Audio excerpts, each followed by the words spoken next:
여러분, 우리가 매일 같이 쓰는 단어들 있잖아요. 근데 사실은 얼마나 잘 알고 있을까요? 오늘은요, introduce라는 어찌 보면 되게 평범한 이 단어 하나가 어떻게 사람과 제품, 심지어는 법까지 전혀 다른 것들을 세상에 내놓는 일을 하는지 그 안에 숨겨진 힘을 한번 제대로 펼쳐보겠습니다. 자, 그럼 이 질문부터 한번 시작해 볼까요? 아니, 어떻게 introduce라는 단어 하나가요? 사람을 소개할 때도 쓰고, 신제품을 출시할 때도 쓰고, 또 국회에서 법안을 발의할 때까지 이 모든 상황에 다 쓰일 수가 있는 걸까요? 생각해 보면 진짜 신기하지 않아요? 놀랍게도 그 답은요, 저기 수천 년 전 고대 로마까지 거슬러 올라갑니다. 이 모든 전혀 달라 보이는 뜻들을 하나로 꿰뚫는 열쇠가 있거든요. 그건 바로 이 단어의 라틴어 뿌리, 안으로 이끌다라는 핵심 의미에 숨어 있습니다. 네, 바로 이 단어, 라틴어 인트로두체레입니다. 안으로를 뜻하는 인트로랑 이끌다를 뜻하는 두체레, 이게 딱 합쳐진 거예요. 그러니까 말 그대로 무언가를 안으로 쑥 이끌어 들인다는 그림이 그려지시죠?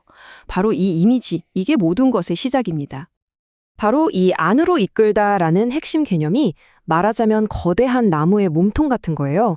이제부터 우리가 하나씩 살펴볼 introduce의 다양한 쓰임새는요, 바로 이 몸통에서 뻗어나온 각양각색의 가지들이라고 생각하시면 이해가 아주 쉬울 겁니다. 자, 그럼 가장 첫 번째 가지부터 한번 살펴볼까요? 우리가 정말 가장 흔하게 introduce를 쓰는 상황이죠. 맞아요. 바로 한 사람을 다른 사람 또는 새로운 그룹 안으로 이끌어서 서로 연결해주는 경우입니다. 여길 보면 되게 흥미로운 사회적인 흐름 같은 게 보여요.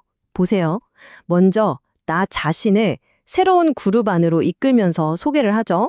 거기서 더 나아가서 두 사람을 서로의 세계 안으로 이끌어 연결해주고요. 그리고 마지막에는 특정 역할, 직함 같은 걸 달고 그룹에 공식적으로 소개되는 단계까지 나아가는 거죠. 어때요? 전부 다 안으로 이끈다는 개념 맞죠? 자, 이제 사람을 연결하는 걸 봤으니까 두 번째 가지로 넘어가 볼게요. 이번에는 눈에 보이지 않는 것들. 그러니까 새로운 아이디어나 법, 정책 같은 이런 추상적인 개념들을 어떻게 기존 시스템 안으로 이끌어오는지 한번 살펴보겠습니다. 우리 정치 뉴스 같은 거 보면 법안을 발의하다, 즉 introduce a bill이라는 표현을 자주 듣잖아요. 이게 바로 그겁니다. 새로운 법률 제안을 국회라는 공식적인 토론회장 안으로 이끈다는 뜻이에요. 심사를 받기 위한 긴 여정의 첫 발을 딱 떼는 거죠. 근데 propose나 submit 같은 단어랑은 뭐가 다를까요? 여기서 아주 미묘한 뉘앙스 차이가 드러나요.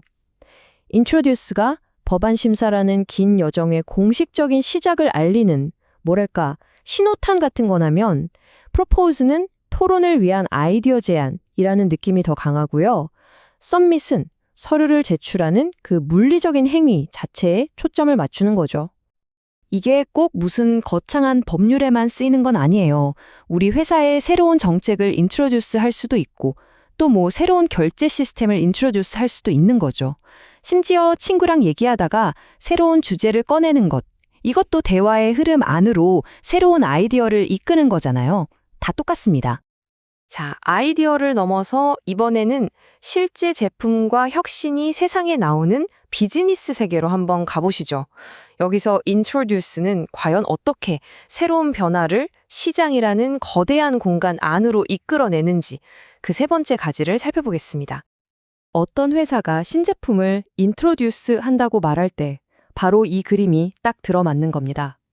아직 세상에 없던 제품을 처음으로 시장, 그러니까 수많은 소비자들의 세계 안으로 이끌어서 선보이는 것, 바로 이걸 의미하는 거죠. 그럼 우리가 아는 그 화려한 런치랑은 뭐가 다를까요? 여기에 아주 중요한 차이점이 있어요. 모든 런치는 당연히 제품을 처음 선보이는 거니까 인트로덕션이 맞아요. 하지만 조용히 시장에 나오는 모든 인트로덕션이 무슨 성대한 파티 같은 런치는 아니라는 거죠. 그러니까 introduce가 훨씬 더 넓은 포괄적인 개념인 겁니다. 자, 지금까지 introduce가 뭔지 쭉 봤잖아요.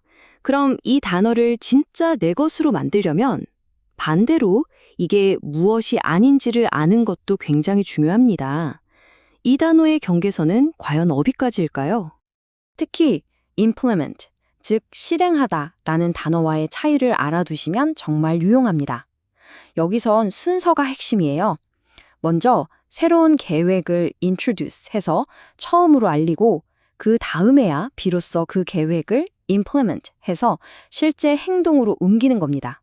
소개가 먼저, 실행은 그 다음. 아시겠죠? 반대말을 생각해보면 안으로 이끌다는 의미가 훨씬 더 선명해져요. 제안했던 걸 다시 거두는 withdraw, 있던 걸 없애는 remove, 또 의도적으로 밖에 두는 exclude 같은 단어들을 한번 보세요. 전부 다 무언가를 안으로 가져오는 게 아니라 오히려 밖으로 빼내거나 아예 들어오지 못하게 막는 그림이잖아요. 결국 오늘 우리가 살펴본 모든 예시들, 그러니까 사람이든 법이든 제품이든 전부 하나의 결론으로 향합니다.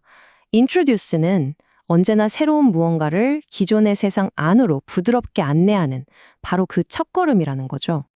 이처럼 우리가 어쩌면 무심코 썼던 단어 하나에도요, 세상을 연결하고 바꾸고 또 창조하는 힘이 담겨 있습니다.